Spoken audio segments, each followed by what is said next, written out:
கிறிஸ்தேசுவின் நாமத்தினாலே இந்த காலை நேரத்தை உங்களை வாழ்த்துகிறேன்.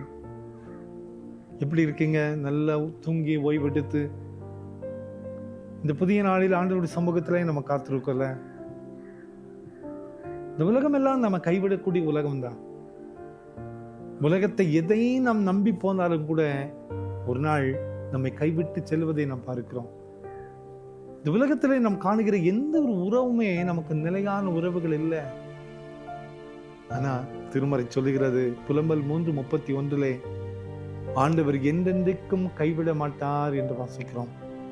For the Lord will not cast off forever. ஆண்டவர் என்றென்றைக்குமே நம்மை கைவிடுகிற ஆண்டவர் அல்ல. இமைப்பொழுது கூட நம்மை கைவிடுகிற ஆண்டவர் அல்ல. அன்பான குடும்பத்து மக்களே, என் ஜீவனையே உனக்கு தருவேன், என்னுடைய எல்லாவற்றையும் உனக்கு தருவேன் என்று சொல்லுகிற அநேக வார்த்தைகள் ஏதோ ஒரு சூழ்நிலையில பொய்யாய் போவதை நாம் பார்க்கிறோம். இந்த உலகத்துல எந்த ஒரு உறவுமே நமக்கு நிலையான உறவுகள் அல்ல. ஆனால் ஆண்டவர் சொல்லுகிறார், நான் என்னைக்குமே உன்னை கைவிட மாட்டேன்.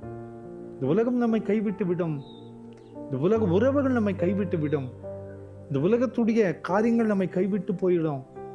ஆனால் ஆண்டவரை நம்புகிற ஒரு மனிதனுடைய வாழ்க்கையிலே ஆண்டவர் ஒருபோதும் கைவிட மாட்டார். ஏதோ ஒரு வழியை நமக்கு திறந்து ஆச்சரியத்தை நமது வாழ்க்கையில உண்டாக்குகிற ஆண்டவரை தான் இந்த காலை நேரத்திலே நாம் பார்க்கிறோம். அந்த ஆண்டவர் தான் சொல்லுகிறார், என்றென்றைக்கும் கைவிடவே மாட்டார்.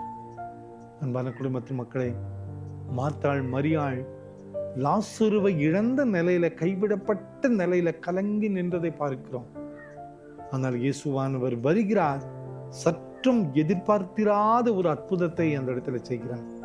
அவர் கைவிடுகிற ஆண்டவர் அல்ல, அவர் அவமானப்படுத்தி விடுகிற ஆண்டவர் அல்ல. இந்த காலை நேரத்தில் அவரை நம்பி இருக்கிற நம் வாழ்க்கையில ஆண்டவர் சொல்லுகிற வார்த்தை, உன்னை நான் கைவிடவே மாட்டேன். இது ஒரு மனிதனுடைய வார்த்தை அல்ல, ஏதோ இந்த உலகத்திலே நாம் சந்திக்கிற மக்களுடைய வார்த்தை அல்ல.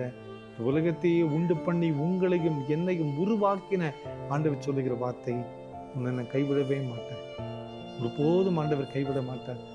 அவர் கரம் பிடித்து நடத்தி நித்திய பாதையிலே நம்மை சுமந்து கொள்ளுகிற ஆண்டவர். இந்த நாளில நம்ம எல்லாம் எப்படி நடத்தணும்னு அவருக்கு தெரியும். எப்படியெல்லாம் நாம் சுமந்து கொள்ள வேண்டும் என்று ஆண்டவருக்கு தெரியும். அந்த ஆண்டவர் தான் சொல்லுகிறார், உன்னை நான் கைவிட போறதில்லை, உன்னை நடத்துவேன், உன்னை சுமப்பேன். கெட்டான பாதையில போய்கொண்டிருக்கீங்களா? ஆண்டவர் நடத்துவார். சோர்ந்து நிற்கிறீங்களா? ஆண்டவர் நடத்துவார். கண்ணீரோடு நிற்கிறீங்களா? ஆண்டவரால் நடத்த முடியும். நம் வாழ்க்கையில ஒரு மிகப்பெரிய அற்புதத்தை இன்னைக்கு நம்ம பார்க்க போறோம். ஜெபம் பண்ணலாமா? அன்பின் ஆண்டவரே, இந்த காலை நேரத்துல நீர் எங்களுக்கு தந்த இந்த வார்த்தைகளுக்காக நன்றி கர்த்தாவே. ஆண்டவரும் என்றென்றைக்கும் கைவிட மாட்டார் என்று வாசிக்கிறோமே.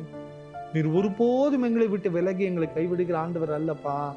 இந்த செய்தி கேட்டுக்கொண்டிருக்கிற ஒவ்வொருவருடைய வாழ்க்கையிலையும் உங்களுடைய சமாதானம் கொண்டிருக்கட்டும்.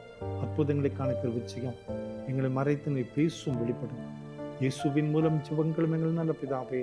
ஆமென், ஆமென், ஆமென்.